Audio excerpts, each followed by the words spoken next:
Hello guys, हमारे YouTube channel में एक बार फिर आप सभी का स्वागत है। आज हम बात करेंगे ऑपरेटर्स के बारे में। ये topic exam point of view से काफ़ी इम्पोर्टेंट है। तो क्वेश्चन 100% आते हैं ऑपरेटर से। तो चलिए शुरू करते हैं। So what is the definition of A operator? It is an entity that operates on a function and generate a new function and a constant entity. इस डेफिनेशन को मैं आपको एक एग्जाम्पल के थ्रू समझाता हूँ।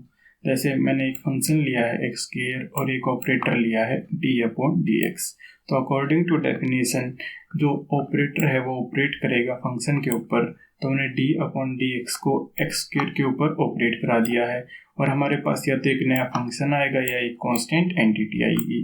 और आपको पता है d/dx ऑपरेटर का ऑपरेशन है derivative with respect to x। तो एक्स स्क्वायर का डेरिवेटिव कर देगा और हमारे पास वैल्यू आएगी 2x, जो कि एक नया फंक्शन है x में। ठीक है, अगर मैं एक नया फंक्शन लेता हूँ gx और मैं ऑपरेटर को सेम रखता हूँ d/dx। अब ऑपरेटर अगर नए फंक्शन के ऊपर ऑपरेट करता हूँ तो देखते हैं क्या होगा। तो मैंने d/dx को x के ऊपर ऑपरेट करा दिया है, तो ये x का डेरिवेटिव कर देगा विद रिस्पेक्ट टू x और हमारे पास वैल्यू आएगी 1, जो कि कांस्टेंट एंटिटी है। जब भी हमें किसी ऑपरेटर की वैल्यू निकालनी हो तो हमारे पास एक फंक्शन होना मस्ट है। अगर हमारे पास फंक्शन नहीं होगा तो हम किसी ऑपरेटर की वैल्यू नहीं निकाल सकते। ऑपरेटर्स को बेसिकली डिनोट किया जाता है कैप से।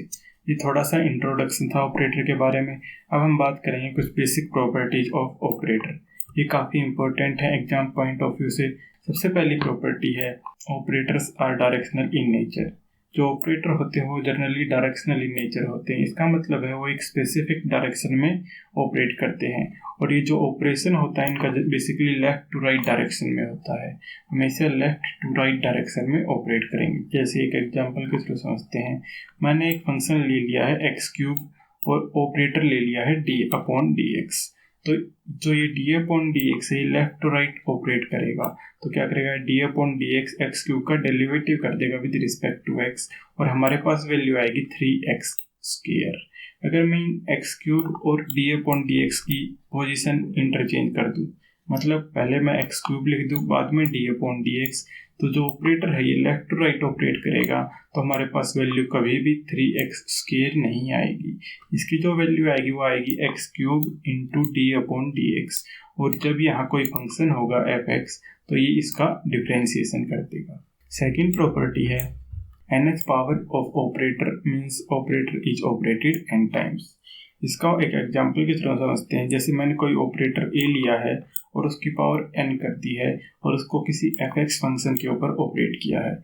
इसका मतलब है पहले मैं a ऑपरेटर को एक बारी ऑपरेट करूँगा फंक्शन f(x) के ऊपर, फिर जो भी वैल्यू आएगी उसको दूसरी बारी ऑपरेट करूँगा। ऐसे ही जो वैल्यू आती रहेगी उसको ऑपरेटर के साथ ऑपरेट करते रहेंगे और जो हमारे पास फाइनल आंसर आएगा वो इस ऑपरेटर की वैल्यू होगा। अगर मैं इसको सिंपल तरीके से समझाऊं तो मैंने n की वैल्यू 2 कंसिडर की है। तो देखिए n की जब वैल्यू 2 कंसिडर करूँगा तो ऑपरेटर का स्क्वायर होगा, तो मेरे को इस ऑपरेटर को f(x) के ऊपर ऑपरेट करना है। अब मैं इस प्रॉपर्टी का यूज करूँगा तो मैं लिखूँगा a इंटू f(x). तो सबसे पहले जो ये a ऑपरेटर है ये f(x) के ऊपर ऑपरेट करेगा और मैं कंसिडर करता हूँ जो भी वैल्यू आई है उसकी वैल्यू है gx। अब ये जो वैल्यू आई है इसके ऊपर जो हमारा a ऑपरेटर है ये दोबारा ऑपरेट करेगा और जो फाइनल वैल्यू आएगी वो हमारे पास फाइनल रिजल्ट होगा। इसी प्रॉपर्टी के ऊपर हमारे पास गेट में एक बारी क्वेश्चन आया था, तो उस क्वेश्चन को देखते हैं। हमारे पास एक ऑपरेटर दिया है a जिसकी वैल्यू है x प्लस d/dx और हमें a² की वैल्यू निकालनी है। जैसा कि मैंने आपको बोला था किसी भी ऑपरेटर की वैल्यू निकालनी है तो हमें एक फंक्शन चाहिए होता है। अगर हमें फंक्शन दिया है तो अच्छी बात है, अगर फंक्शन नहीं दिया है तो जो वेरिएबल्स हैं उसके हिसाब से हम एक फंक्शन खुद से कंसिडर करेंगे। तो यहाँ वेरिएबल x है तो हमने फंक्शन कंसिडर किया है एक f(x). तो मैं इस ऑपरेटर की वैल्यू जो हमें निकालनी है इसको फंक्शन के ऊपर ऑपरेट करा दूंगा। तो मैंने a² की वैल्यू को f(x) के ऊपर ऑपरेट करा दिया है। अब n power is operated n times वाली प्रॉपर्टी यूज होगी, तो मैं क्या लिखूँगा a इंटू a और f(x). सबसे पहले a f(x) के ऊपर ऑपरेट होगा, फिर जो वैल्यू आएगी वो दोबारा f(x) के ऊपर ऑपरेट हो जाएगी। ठीक है, अब मैंने a की वैल्यू पुट कर दी है। a की वैल्यू थी x प्लस d/dx। तो जो ये वैल्यू है ये पहले f(x) के ऊपर ऑपरेट होगी। सबसे पहले मैं d/dx को f(x) के ऊपर ऑपरेट कराऊंगा। तो d/dx को मैंने f(x) के ऊपर ऑपरेट करा दिया है। फिर मैं x को fx के ऊपर ऑपरेट कराऊंगा, तो x को fx के ऊपर दोबारा ऑपरेट करा दिया है। जो हमारे पास d/dx है, इसका ऑपरेशन होता है derivative with respect to x, और जो हमारे पास x होता है इसको हम बोलते हैं पोजीशन ऑपरेटर, और इसका ऑपरेशन होता है multiplication with respect to x।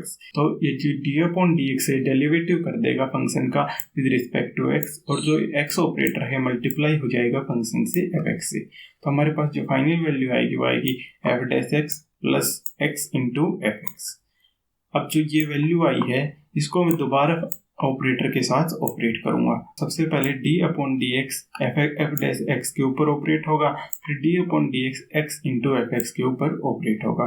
तो देखो मैंने पहले d/dx f' के ऊपर ऑपरेट करा दिया है, फिर जो d/dx है ये x इंटू fx के ऊपर ऑपरेट करा दिया है, फिर प्लस फिर x ऑपरेटर f' के ऊपर ऑपरेट होगा, फिर x को मैंने f' के ऊपर ऑपरेट करा दिया है, फिर x को x इंटू fx के ऊपर ऑपरेट करा दिया है। ठीक है, तो हमें d/dx का ऑपरेशन पता है, ये डेरिवेटिव करेगा जो ये f' है इसका विद रिस्पेक्ट टू x, तो ये डेरिवेटिव कर देगा f' का विद रिस्पेक्ट टू x। इसका देखो इसमें दो फंक्शन का मल्टीप्लिकेशन है, इसको मैंने फर्स्ट फंक्शन कंसीडर किया x को, और fx को मैंने सेकंड फंक्शन। मैंने आपको पहली क्लास में मल्टीप्लिकेशन रूल सिखाया था जिसमें मैंने बोला था अगर दो फंक्शन का मल्टीप्लिकेशन है तो पहले हम एक फंक्शन को एज इट इज रखेंगे और सेकंड फंक्शन का डेरिवेटिव करेंगे, प्लस करेंगे, फिर प्लस करेंगे, और फिर सेकंड फंक्शन को एज इट इज रखेंगे और फर्स्ट फंक्शन का डेरिवेटिव कर देंगे।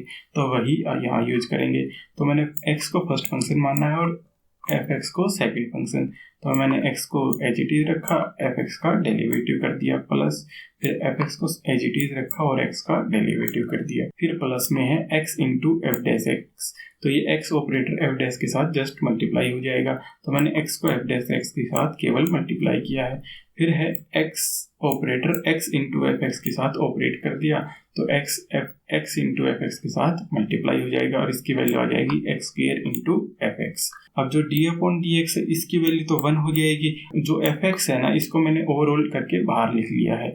तो देखो क्या बचेगा, जो डबल डेरिवेटिव था इसका मैं d/dx का स्क्वायर लिख सकता हूँ, जो यहाँ x इंटू dx बचेगा, यहाँ से x इंटू dx बचेगा, यहाँ से fx बाहर चला गया तो वैल्यू आएगी 1, यहाँ पे भी fx बाहर चला गया तो वैल्यू आई है x इंटू d/dx, और यहाँ से fx बाहर चला गया तो वैल्यू आई है x²। अब देखो इस इक्वेशन को मैं ऐसे भी लिख सकता हूँ d/dx², तो देखो x इंटू d/dx दो बार ही है तो मैंने दोनों को ऐड कर दिया और लिख दिया 2x into d/dx plus x² plus 1 into fx common है। तो हमने जो ये ऑपरेटर है a इसका स्क्वायर करके अगर fx के ऊपर ऑपरेट किया है तो मेरे पास ये एक वैल्यू आई है और फंक्शन एज इट इज रहा है। अगर मैं दोनों फंक्शन का कोफिशिएंट अगर कंपेयर करूं तो जो इस ऑपरेटर की स्क्वायर का जो वैल्यू है वो है dx² plus 2x dx plus x² plus 1। ये काफ़ी सिंपल क्वेश्चन था, बस आपको केवल ये प्रॉपर्टी पता होनी चाहिए, n power of operator means operator is operated n times. Third property देखते हैं, to every observable in classical mechanics there exist an operator in quantum mechanics. हमारे पास जो भी क्लासिकल मैकेनिक्स में ऑब्जर्वेबल होगा, ऑब्जर्वेबल का मतलब है वो डायनेमिक प्रॉपर्टीज या वो डायनेमिक वेरिएबल्स जो मोशन के साथ चेंज हों। जैसे हम किसी भी पार्टिकल का मोशन करेंगे तो उसकी पोजीशन चेंज होगी, उसकी मोमेंटम चेंज होगी, उसकी काइनेटिक एनर्जी भी चेंज होगी और उसकी पोटेंशियल एनर्जी चेंज होगी। इन चारों के रिस्पेक्ट में क्वांटम केमिस्ट्री में एक ऑपरेटर होता है जो प्री डिफाइंड होते हैं।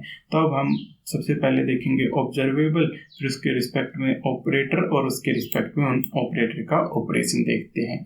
तो मैंने एक टेबल बनाई है जिसमें एक साइड लिखा है मैंने ऑब्जर्वेबल, फिर ऑपरेटर और एक ऑपरेशन। सबसे पहला है पोजीशन। पोजीशन को रिप्रेजेंट किया जाता है x या y या फिर z से, और इसके रिस्पेक्ट में जो ऑपरेटर होता है उसको बोलते हैं हम x कैप, y कैप या फिर z कैप। इस ऑपरेटर का ऑपरेशन होता है multiplication with respect to x, y, z। जैसे मैंने अभी आपको पीछे भी बताया था, ये x ऑपरेटर है, इसका केवल काम मल्टीप्लिकेशन है। ठीक है। सेकेंड हमारे पास ऑपरेटर है लीनियर मोमेंटम।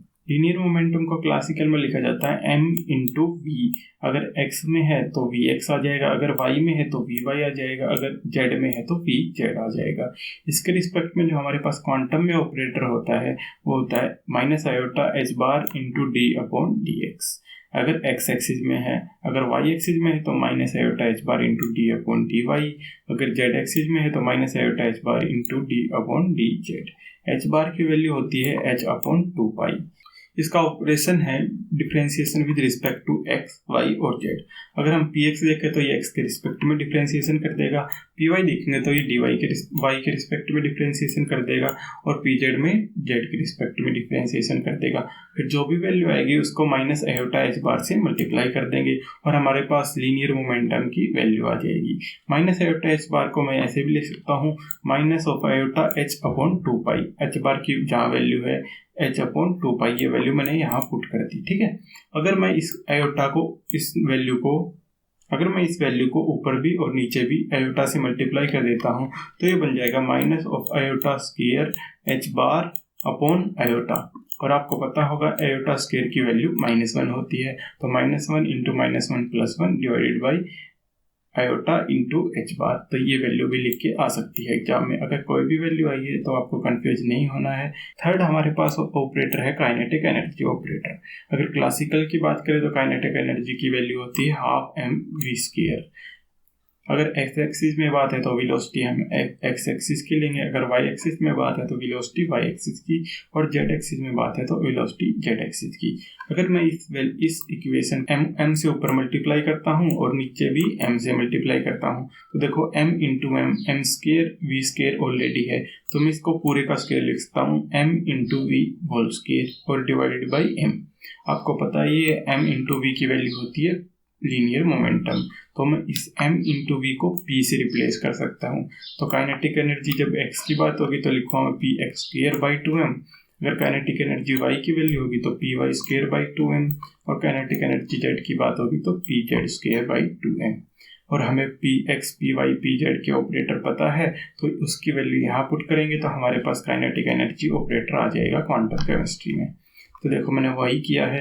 तो काइनेटिक एनर्जी की वैल्यू थी हमारे पास p square by 2m in classical, तो मैंने जो हमारे पास पी ऑपरेटर था लीनियर मोमेंटम ऑपरेटर था उसकी वैल्यू यहाँ पुट कर दी है। तो minus iota h bar into d upon d x का स्क्वायर कर दिया है डिवाइड बाई 2m। तो आयोटा स्क्वायर का आयोटा स्क्वायर हो जाएगा जिसकी वैल्यू -1 होगी, into h bar square into double derivative with respect to x divide by 2m। अगर काइनेटिक एनर्जी x में निकालनी है तो, अगर काइनेटिक एनर्जी y में निकालनी है तो डबल डेरिवेटिव हो जाएगा विद रिस्पेक्ट टू y। अगर काइनेटिक एनर्जी z में निकालनी है तो यही double derivative with respect to z हो जाएगा। अगर मैं इस काइनेटिक एनर्जी का ऑपरेशन देखता हूँ तो सबसे पहले एक्स वाई जेड में जिसमें भी हमें काइनेटिक एनर्जी निकालनी है उसके रिस्पेक्ट में हम डबल डेरिवेटिव करेंगे और बाद में उसे मल्टीप्लाई कर देंगे minus h bar square upon 2m। अगर एच बार की मैं वैल्यू पुट कर देता हूँ तो यही वैल्यू बन जाएगी h square upon 8 pi square m into -1। Fourth था हमारे पास potential energy. Potential energy differ करती है। जैसे हम पार्टिकल इन 1D बॉक्स पढ़ेंगे तो उसमें हम पोटेंशियल एनर्जी 0 लेंगे, जब उसका पार्टीशन पढ़ेंगे तो हम पोटेंशियल एनर्जी कुछ नंबर लेंगे। ऐसे ही हम जब इलेक्ट्रॉनिक पढ़ेंगे तो हम potential energy Z1 into Z2 divided by 4 pi E0 into R लेंगे। ऐसे जब हम SHO पढ़ेंगे तो पोटेंशियल एनर्जी हाफ की एक्स स्क्वायर लेंगे। तो मैंने केवल एक पोटेंशियल एनर्जी अभी कंसिडर की है, तो इसका जो ऑपरेशन होता है वो होता है केवल और केवल multiplication with respect to v x v y और वी जेड। फोर्थ है हमारे पास टोटल एनर्जी ऑपरेटर। देखो टोटल एनर्जी क्लासिकल में होती है kinetic energy plus potential energy. अगर मुझे टोटल एनर्जी का ऑपरेटर निकालना है तो मुझे काइनेटिक एनर्जी का ऑपरेटर चाहिए और पोटेंशियल एनर्जी का ऑपरेटर चाहिए। तो टोटल एनर्जी के जो ऑपरेटर होता है उसे हम बोलते हैं क्वांटम में हार्मिसन ऑपरेटर। तो काइनेटिक एनर्जी का ऑपरेटर पुट कर दूंगा और पोटेंशियल एनर्जी का पुट कर दूंगा तो मेरे पास टोटल हार्मिसन आ जाएगा। अगर मैं एक्स एक्सिस की बात करूँ तो हमारे पास हार्मिसन इन एक्स एक्सिस क्या होगा, काइनेटिक एनर्जी एक्स एक्सिस में plus potential energy x axis में। तो मैंने काइनेटिक एनर्जी के ऑपरेटर की वैल्यू पुट करी है minus h bar square upon 2m into double derivative with respect to x plus potential energy x axis में। ऐसे ही मैं अगर हार्मिसन की वैल्यू निकालूं इन वाई एक्सिस तो मैं kinetic energy of y put कर दूंगा और potential energy of y put कर दूंगा। ऐसे ही अगर मैं जेड में निकालूं तो काइनेटिक एनर्जी जेड में और पोटेंशियल एनर्जी जेड में। अगर मुझे टोटल हार्मिसन की वैल्यू चाहिए तो मैं एच एक्स एच वाई और h z Hermitian in x axis Hermitian in y axis and Hermitian in z axis को ऐड कर दूंगा। तो मैं देखो फर्स्ट, सेकंड और थर्ड, ये फर्स्ट, ये सेकंड और ये थर्ड, इन तीनों की इक्वेशन की वैल्यू यहाँ पुट कर दूंगा, यहाँ पे पुट करके इनको ऐड करूँगा।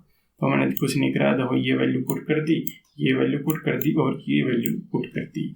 अब मैं इसको एक मैनेज वे में लिखने के लिए जो डिफरेंशिएशन वाली टर्म है इनको इकट्ठा लिखूंगा और पोटेंशियल एनर्जी वाली टर्म है इनको एक साथ लिखता हूँ। तो देखो minus h bar square upon 2m को मैंने कॉमन ले लिया है। तो देखो यहाँ से d upon d x square आएगा, double derivative with respect to x आएगा, यहाँ से आएगा double derivative with respect to y plus का साइन के साथ, और यहाँ आएगा double derivative with respect to z plus के साइन के साथ। तो मैंने इस पूरे को लिख दिया है और बाकी बचेगा vx, vy और vz, ये भी सब ऐड हो जाएंगे। इस जो डेरिवेटिव वाला होता है इसको हम रिप्रेजेंट करते हैं डेल्टा से, और इसको क्वांटम केमिस्ट्री में बोला जाता है लैप्लेसियन ऑपरेटर। अगर हमारे पास 3D है, x एक्सिस भी है, y एक्सिस भी है और z एक्सिस भी है, तो मैं तीनों लिखूंगा derivative with respect to x, y और z। अगर हमारे पास 1D बॉक्स, तो मैं केवल और केवल x की बात करूंगा, y और z की बात नहीं करूंगा। अगर मेरे पास पार्टिकल इन 2D बॉक्स है तो मैं x और y की बात करूंगा, z की बात नहीं करूंगा। अगर मेरे पास पार्टिकल इन 3D बॉक्स है तो मैं तीनों की बात कर लूंगा। फिफ्थ प्रॉपर्टी है हमारे पास operators must be linear in quantum chemistry. हमारे पास जो भी ऑपरेटर्स हैं क्वांटम केमिस्ट्री में वो सारे लीनियर होने चाहिए। अगर कोई भी ऑपरेटर लीनियर है तो उसके लिए ये वाली कंडीशन फॉलो होनी चाहिए। अगर कोई मैं फंक्शन लेता हूँ, एक f(x) और एक g(x), इन दोनों का सम करके एक ऑपरेटर को ऑपरेट करता हूँ, वो इक्वल आए अगर मैं इंडिविजुअल के ऊपर इस ऑपरेटर को ऑपरेट करूँ और जो वैल्यू आए उसको ऐड कर दूँ। सबसे पहले डेरिवेटिव ऑपरेटर इज लीनियर और नॉट। इसके लिए आपको फंक्शन खुद से भी कंसिडर कर सकते हो या दिया है तो वेल एंड गुड है। अगर देखो, अगर कोई ऑपरेटर लीनियर है तो सबके लिए लीनियर होगा। अगर आपने कोई खुद से कंसिडर किया उसके लिए लीनियर नहीं है तो वो लीनियर नहीं होगा। तो मैंने कोई फंक्शन कंसिडर कर लिया है f(x) = x³ और मैं इस फंक्शन को ऐसे भी लिख सकता हूँ 3x³ + x³। ठीक है, तो सबसे पहले मैंने इस फंक्शन को ऐड करना है और उसके ऊपर डेरिवेटिव कर देना है। बाद में डेरिवेटिव को एक बारी 3x³ के ऊपर प्लस एक बारी x³ के ऊपर ऑपरेट करना है। अगर वैल्यू सेम आई तो d/dx हमारे पास लीनियर ऑपरेटर है, अदरवाइज नहीं है। तो देखिए मैंने वही करा है। तो जो d/dx इसको 4x³ के ऊपर ऑपरेट कर दिया है। तो जो 4 है ये तो कॉमन आ जाएगा और d/dx ऑफ x³ की वैल्यू होती है 3x²। तो ओवरऑल वैल्यू आएगी 12x²। अब मैं इस d/dx को एक बारी 3x³ के ऊपर ऑपरेट करूँगा, एक बारी x³ के ऊपर ऑपरेट करूँगा। तो d/dx को मैंने 3x³ के ऊपर ऑपरेट किया है और एक बारी x³ के ऊपर ऑपरेट किया है। तो इसकी जो वैल्यू आएगी वो आएगी 3 तो कॉमन और x³ का डेरिवेटिव होता है 3x²। तो ओवरऑल वैल्यू आएगी 9x² और x³ का डेरिवेटिव होगा 3x², तो ये आएगी 3x²। अगर मैं दोनों को ऐड करता हूँ तो हमारे पास वैल्यू आएगी 12x²। अगर आप देखेंगे फर्स्ट इक्वेशन और सेकंड इक्वेशन, इन दोनों के RHS इक्वल हैं, इसका मतलब LHS भी इक्वल होने चाहिए। मतलब जो ये वैल्यू है और जो ये वैल्यू है अगर अलग अलग डेरिवेटिव हैं, ये दोनों इक्वल हैं, ये दोनों इक्वल हैं, तो इसका मतलब है हमारे पास जो डेरिवेटिव ऑपरेटर है ये एक लीनियर ऑपरेटर है। सेकंड हम देखते हैं इंटीग्रेशन। मैंने इसके लिए एक फंक्शन कंसीडर किया है 4x³। इसको हम लिख सकते हैं 3x³ + x³। तो मैं इंटीग्रेशन पहले 4x³ के ऊपर ऑपरेट कर दूंगा, उसके बाद 3x³ और x³ के बाद इंडिविजुअल ऑपरेट कर दूंगा। तो 4x³ के बाद ऊपर हम इंटीग्रेशन ऑपरेट करेंगे तो देखो 4 तो कॉमन आ जाएगा। x⁴n का इंटीग्रेशन होता है x⁴n + 1 / n + 1। तो n की वैल्यू देखो यहाँ 3 है, तो इसका वैल्यू आएगा x⁴ + 1 / 3 + 1। 3 + 1 तो ये 4 से कैंसिल हो जाएगा और हमारे पास वैल्यू आएगी x⁴। अगर मैं अब इंडिविजुअल 3x³ और x³ के ऊपर इंटीग्रेशन ऑपरेट करता हूँ तो देखते हैं वैल्यू क्या आएगी। तो पहले इंटीग्रेशन 3x³ का होगा, बाद में इंटीग्रेशन x³ का होगा। तो 3x³ का इंटीग्रेशन होगा 3 कॉमन, x³ का इंटीग्रेशन x⁴ / 4 और प्लस x³ का इंटीग्रेशन x⁴ / 4। तो अब इसको ऐड करेंगे तो देखो 4 कॉमन आ जाएगा, पास वैल्यू आएगी x⁴। तो हमारे पास ये वाली आइडेंटिटी होल्ड कर रही है। जब नेक्स्ट हमारे पास स्क्वायर रूट को रिप्रेजेंट किया जाता है SQRT।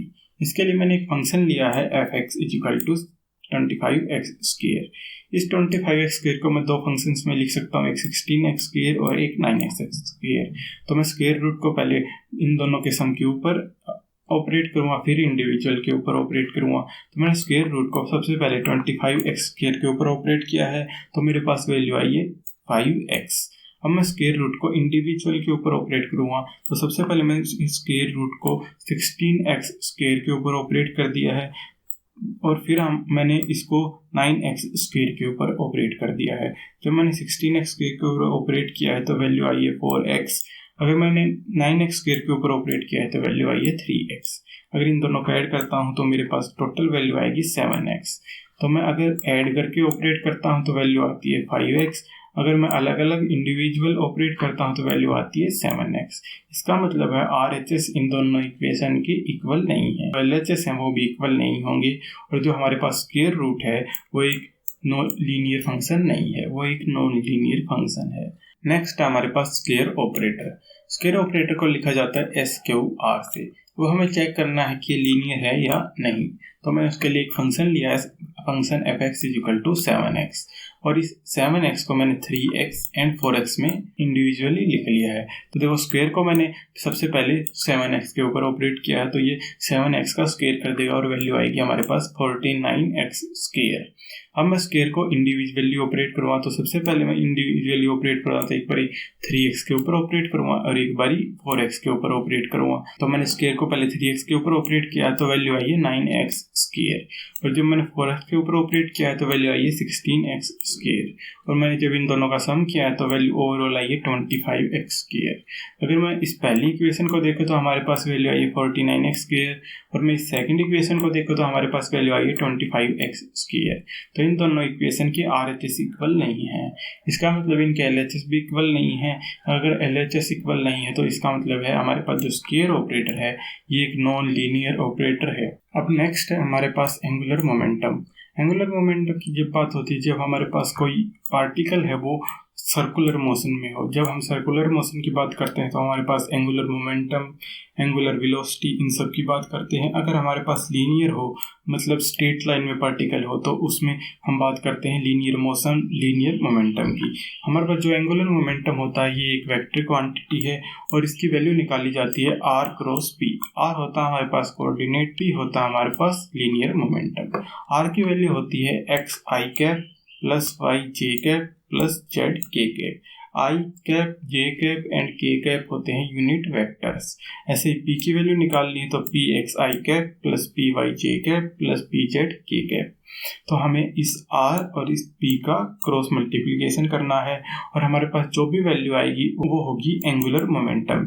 और एंगुलर मोमेंटम की भी कंपोनेंट लिखना चाहे तो हम लिख सकते हैं lx i cap plus ly j cap and lz k cap. तो इस r क्रॉस p का हम क्रॉस मल्टीप्लिकेशन देखते हैं। क्रॉस मल्टीप्लिकेशन के लिए हम डिटर्मिनेंट का यूज करते हैं। तो सबसे पहले लिखेंगे हमारे पास जो यूनिट वेक्टर है उनकी वैल्यू, तो वो है i j और k कैप। अब लिखेंगे सबसे पहले r है, देखो इसमें r है तो r के कोऑर्डिनेट है हमारे पास x y और z। और फिर लिखेंगे हमारे पास p है तो p के कोऑर्डिनेट्स px py और pz। अब हमें इसका क्रॉस मल्टीप्लिकेशन निकालना है। तो चलिए मैं एक बार इरेज करता हूँ। तो देखो i की वैल्यू निकालेंगे तो i और इस दोनों को हम क्या कर देंगे नेगलेक्ट, और y into p z minus z into p y, y into p z minus z into p y लिखेंगे। तो i into y into p z minus z into p y. फिर सेकंड वाला होता है minus, तो minus of जे, इस रो और इस कॉलम को हम हटा देंगे और फिर लिखेंगे x into p z minus of z into p x. जब हम k का लिखेंगे तो इस रो और इस कॉलम को नेगलेक्ट कर देंगे और इसका डिटरमिनेंट लिखेंगे, तो वो उसकी वैल्यू होगी x into p y minus y into p z. ठीक है, अब देखिए मैंने इस जो नेगेटिव आया है हमारे पास, इसको अंदर मल्टीप्लाई कर दिया है तो हमारे पास वैल्यू बनी है i into y into p z minus z into p y plus j into x into p x minus x into p z plus k into x into p y minus y into p x. इसको हम जो हमारे पास ये value आई है, ये आई है L की value angular momentum की। अगर हम इसको कंपेयर करना चाहें तो जो आई के कोफिशिएंट है, आई का कोफिशिएंट है ये वाला, इसकी वैल्यू होगी लीनियर मोमेंटम इन एक्स एक्सिस।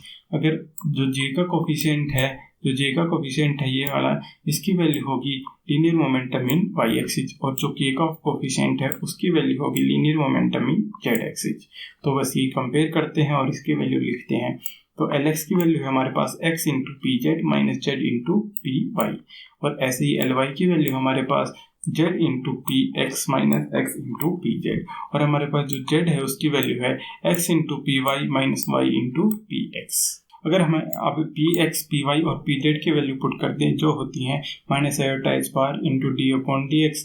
अगर एक्स एक्सिस में अगर वाई एक्सिस की बात करें तो derivative with respect to y हो जाएगा, जेड एक्सिस की बात करेंगे तो derivative with respect to z हो जाएगा। तो मैंने बस ये वैल्यू पुट करी है, जैसे Lx की वैल्यू निकालनी है तो मैंने पी जेड और पी वाई की वैल्यू पुट कर दी है, और जो वैल्यू पुट करी है एक बार जब पी जेड है तो derivative with respect to z होगा, और पी वाई है तो derivative with respect to y होगा, और मैं माइनस अटैच बार दोनों में कॉमन लेके मैंने बाहर लिख दिया है। तो हमारे पास वैल्यू आएगी y into d upon d z minus z into d upon d y. ऐसे ही मैं एल वाई की वैल्यू लिखूंगा तो मुझे पी एक्स और पी जेड की वैल्यू पुट करनी होगी, तो वो हम कर सकते हैं, और एल जेड की वैल्यू लिखूंगा तो पी वाई और पी एक्स की वैल्यू पुट करनी होगी। अब हमारे पास जो एंगुलर मोमेंटम का ऑपरेटर आया है इसका हम ऑपरेशन देखेंगे। अगर Lx की बात करता हूं मैं, सबसे पहले हम करेंगे derivative with respect to z, और जो भी वैल्यू आएगी उसको मल्टीप्लाई कर देंगे हम y से माइनस ऑफ, फिर डेरिवेटिव करेंगे हम y के रिस्पेक्ट में, और जो भी वैल्यू आएगी उसको मल्टीप्लाई कर देंगे हम z के साथ, और जो ये पूरी वैल्यू आएगी इसको हम मल्टीप्लाई कर देंगे माइनस आयोटा एच बार के साथ। हमारे पास वैल्यू आ जाएगी Lx की। ऐसे ही हम Ly Lz की वैल्यू निकाल सकते हैं। अब मैं आपको डायरेक्ट मेथड बताता हूँ जिससे आप बिना डिटर्मिनेंट का यूज करें डायरेक्ट Lx Ly और Lz की वैल्यू लिख सकते हो। बस आपको एक फॉर्मूला याद रखना है, जो हमारे पास एंगुलर मोमेंटम होता है वो पोजीशन इनटू लीनियर मोमेंटम होता है, ठीक है। अगर हम वेक्टर की बात करें तो उन दोनों का क्रॉस मल्टीप्लिकेशन होता है। तो देखिए, आपको सबसे पहले एक सर्कल ड्रा कर लेना है और उसमें एक्स वाई और जेड लिख लेना है, ठीक है, और अब हमें क्लॉकवाइज डायरेक्शन में जाना है। अब देखिए, अगर हमें Lx की वैल्यू निकालनी है तो हम x को भूल जाएंगे, y इंटू पी जेड लिखेंगे, क्योंकि हमें सबसे पहले पोजीशन इंटू लीनियर मोमेंटम का क्रॉस मल्टीप्लिकेशन लिखना है। तो हम पहले लिखेंगे पोजीशन, फिर इंटू लिखेंगे लीनियर मोमेंटम, तो लिखेंगे हम पहले y फिर इंटू पी जेड, फिर minus of z into p y. अगर मुझे Ly की वैल्यू निकालनी है तो मैं एक बार इरेज करता हूँ। अगर मुझे Ly की वैल्यू निकालनी है तो मैं y को भूल जाऊंगा, सबसे पहले मैं लिखूंगा z into p x minus x into p z, ठीक है। अगर मैं z की वैल्यू निकालनी है तो मैं z को भूल जाऊंगा और क्लॉकवाइज डायरेक्शन में जाऊंगा, तो सबसे पहले मैं x into p y minus of y into p x, ऐसे आप डायरेक्ट लिख सकते हो। ये एग्जाम पॉइंट ऑफ व्यू से काफ़ी इंपॉर्टेंट है। सेकंड, हमारे पास एक लेटर ऑपरेटर होता है L प्लस या फिर L माइनस। ये या तो वैल्यू इंक्रीज करता है या फिर डिक्रीज करता है। जो L प्लस होता है इसकी वैल्यू होती है Lx प्लस आयोटा Ly। इसको हम बोलते हैं राइजिंग ऑपरेटर, क्योंकि Lx की वैल्यू को इंक्रीज कर रहा है। ऐसे ही L नेगेटिव की वैल्यू होती है Lx माइनस आयोटा Ly। इसको बोलते हैं हम लोअरिंग ऑपरेटर, क्योंकि Lx की वैल्यू को डिक्रीज कर रहा है। इसको मैं कंबाइन करके लिखना चाहूँ तो L पॉजिटिव नेगेटिव होता है Lx plus minus of iota Ly। इसमें से डायरेक्ट क्वेश्चन आ सकता है, आपको L प्लस माइनस की वैल्यू याद होनी चाहिए। अगर आपको समझ आया है तो प्लीज़ लाइक कीजिए, शेयर कीजिए, सब्सक्राइब कीजिए।